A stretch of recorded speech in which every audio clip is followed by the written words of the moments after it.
Jai Hind, today we have invited Advocate Harsh Vardhan. He is an practicing advocate with the Armed Forces Tribunal. इनको लगभग एक दशक का अनुभव है आर्म्ड फोर्सेस ट्राइब्यूनल में डिसेबिलिटी के केसेस के अंदर इन्होंने काफी काम किया है. Otherwise, he did his LLB from the prestigious Symbiosis Law College. तो आज हमने इनको बुलाया है एक चर्चा के लिए जिसमें मैं इनसे कुछ सवाल करना चाहता हूँ, particularly focused on disability pension. So thanks for your time, Advocate Vardhan. It's my pleasure to be here, sir. So शुरुआत ही करते हैं आपसे. सबसे पहला सवाल ये पूछना चाहूंगा मैं कि जो ये डिसेबिलिटी का जो इनिशियल क्लेम होता है, if it is rejected, then what are the steps that an affected individual is recommended to take to qualify for disability pension, या जो उसे लेना ही पड़ेगा, मतलब प्रोसीजर क्या है? Sir, प्रोसीजर मल्टी प्रोंग्ड है. There are various stages. पर जो पहला कदम या द वेरी फर्स्ट स्टेप जो लेने की रिक्वायरमेंट होती है वो होती है filing something which is called a first appeal. Now this is basically a representation which is addressed to the appellate committee for first appeals and it has to be routed through the respective record office. So in case of PBOR, it will be respective regimental record offices, and for officers, it will be the ORO in AG's branch. Okay.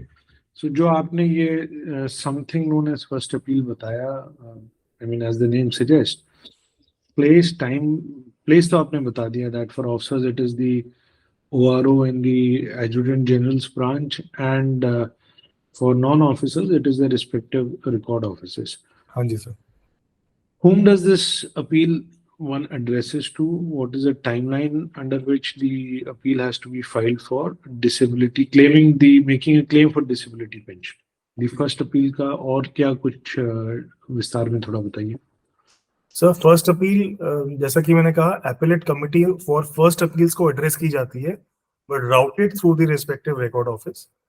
इसका समय सीमा या upper time limit is 6 months from the date on which the initial claim has been rejected, and it is, as I said, it's a representation. इसमें आप अपने whatever you want to urge in support of your claim for disability pension वो आप इसमें लिखते हैं. आपकी legal as well as factual aspects इसमें आने चाहिए. It is advisable that it is drafted comprehensively and meticulously, preferably with the assistance of an advocate. However, an affected individual may choose to do so himself. वो खुद भी लिख सकते हैं. But generally, it is advisable that वो एक professional counsel की सलाह भी लें और उसकी assistance भी लें first appeal बनाते समय, so that chances of a successful and favorable outcome are multiplied. Okay, since you suggested कि chances of a favorable outcome are multiplied, does first appeal have a bearing on the overall disability का जो procedure है या last में? Because मेरा जो data कहता है, जो मैंने लोगों से बातचीत करी है, या जो one is in touch with a lot of armed forces personal, that usually first appeal is not accepted by the concerned authorities for one reason or the other. हो सकता है मेरा डेटा बहुत सही ना भी हो. So usual outcome first appeal का ये होता है that people are not granted disability pension. हाँ जी सर. So that means अगर मेरे को disability pension first appeal के basis पर नहीं मिलनी और मुझे ultimately AFT जाना ही है, तो फर्स्ट अपील को ड्राफ्ट करने की क्या इंपॉर्टेंस है? How will it impact my AFT जाने की जो रिक्वायरमेंट है उसको कैसे इम्पैक्ट करेगा? मेरा इसमें ये टेक है. First of all I do agree with the data that you have, that generally in a majority of the cases the first appeal we have found that it is rejected by the competent authority. I feel primarily it is because जो first appeal भेजी जाती हैं वो इतनी well drafted नहीं होती, meticulously drafted नहीं होती. वो उसमें आमतौर पे मैंने जो देखा है officers as well as non officers की फर्स्ट अपील्स, उसमें बस ये लिखा होता है कि so and so by so and so letter my initial claim has been rejected, I feel that it has not been done in the right way or in the proper way. Therefore, it is requested that my case be given a relook and disability pension may be granted. That is the sum and substance of what is written in the first appeal. No detailed justification for why that person is entitled to disability pension, under what circumstances was that disability incurred in the first place. जब onset हुआ था disability का था तो आपके surrounding circumstances क्या थे और इसमें लीगल पोजीशन क्या है. Of course, I can understand that a layman may not be aware of the legal aspects of that particular case, but factual aspects तो उस बंदे को सबसे ज्यादा पता होता है अपने बारे में. Even my clients who come to me, I tell them that you will be the master of facts and I will be the master of the laws. So the facts are best known to the person himself. तो उन्हें facts भी पूरी तरह से नहीं लिखे होते first appeal में, तो आउटकम एक्सपेक्ट करना फिर वुड बी अनफेयर. तो क्योंकि एक मैकेनिकल फर्स्ट अपील होती है तो मैकेनिकल सा जवाब आ जाता है उसका, that it has been rejected. और सर आपने ये भी पूछा था कि इसकी इंपॉर्टेंस क्या है in the overall scheme of things. तो इसकी इंपॉर्टेंस ये है कि ये आपके पूरे केस की फाउंडेशन है. अगर फाउंडेशन अच्छी स्ट्रॉन्ग वेल बिल्ट होगी तो आपका केस बेहतर तरीके से प्रोग्रेस करेगा कंपेयर टू अ केस जिसकी फाउंडेशन कमजोर होगी.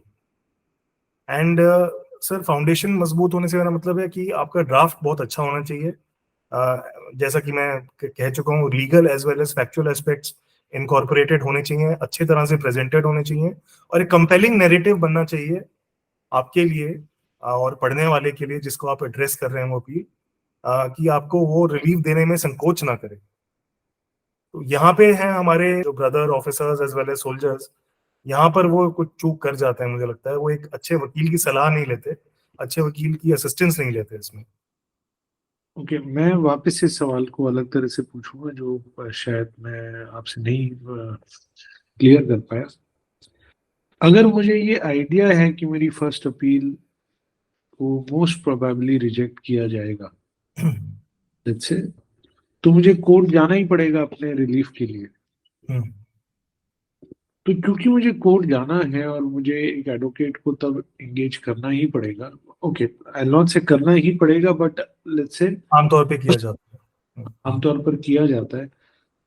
तो मैं फर्स्ट अपील की स्टेज से ही क्यों खर्चा करूं, क्यों एक वकील साहब को फीस दूं. मैं फर्स्ट अपील तो चाहे मैं एक सिंपल सी चिट्ठी भी लिख के भेज दूं तो भी वो एक्सेप्ट नहीं होगी, और एलैबोरेट करूंगा तो भी नहीं होगी. तो मुझे ऐसा क्या विशेष फायदा है? What are the benefits and bearing of the first appeal if I have to ultimately file an original application to claim disability through the armed forces tribunal?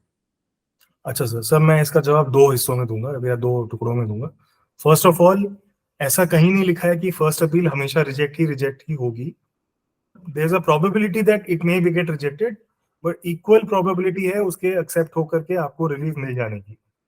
मैंने पर्सनली ऐसे केसेस देखे हैं जिसमें एक बहुत अच्छी वेल ड्राफ्टेड फर्स्ट अपील गई है और उसमें पार्शियल या फिर फुल रिलीफ मिला है.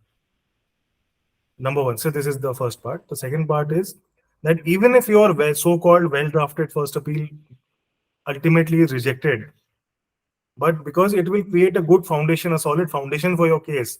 So later on, when that case goes to AFT, the members are also, members से मेरा मतलब है जो judges होते हैं उनको हम AFT में members कहते हैं. The members are also going to look at your first appeal and second appeal.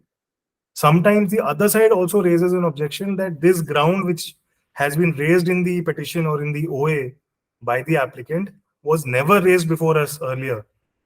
So therefore, this ground should be overlooked.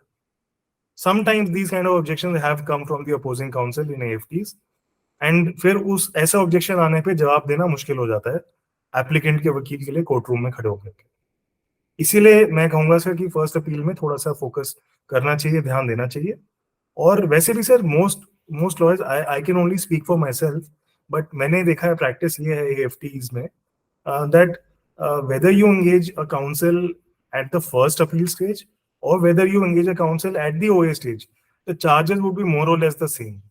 So if for the same amount of fee, a professional fee, if you're able to get a well-drafted first appeal, then why not? We should take it, I believe. So मैं आपकी बात, आपका इशारा भी समझ गया कि अब आप जाना चाहते हैं. तो मैं इस बात को कंक्लूड कर देता हूँ कि अगर मैं जो लोग इस वीडियो को देख रहे हैं उनको अगर ऐसा लगता है कि उनकी डिसेबिलिटी की वजह से उन्हें कहीं पर उनका rightful due as a disability pension नहीं मिल रहा है, तो पहली अपील से लेकर के और जजमेंट आने के बाद अगर वो जजमेंट भी कायदे से कोई डिफेक्टिव इम्प्लीमेंटेशन हुआ तो उसका भी रास्ता है। इस पूरी प्रक्रिया में स्टेप बाय स्टेप 3 से 4 साल का समय लग सकता है। आप जितना जल्दी हो इस प्रक्रिया को शुरू करें और अपना वाजिब हक लें। जो हमें इम्पोर्टेंट जानकारी थी वो एडवोकेट वर्धन ने दी, जिसके लिए हम we are very grateful to you advocate Vardhan.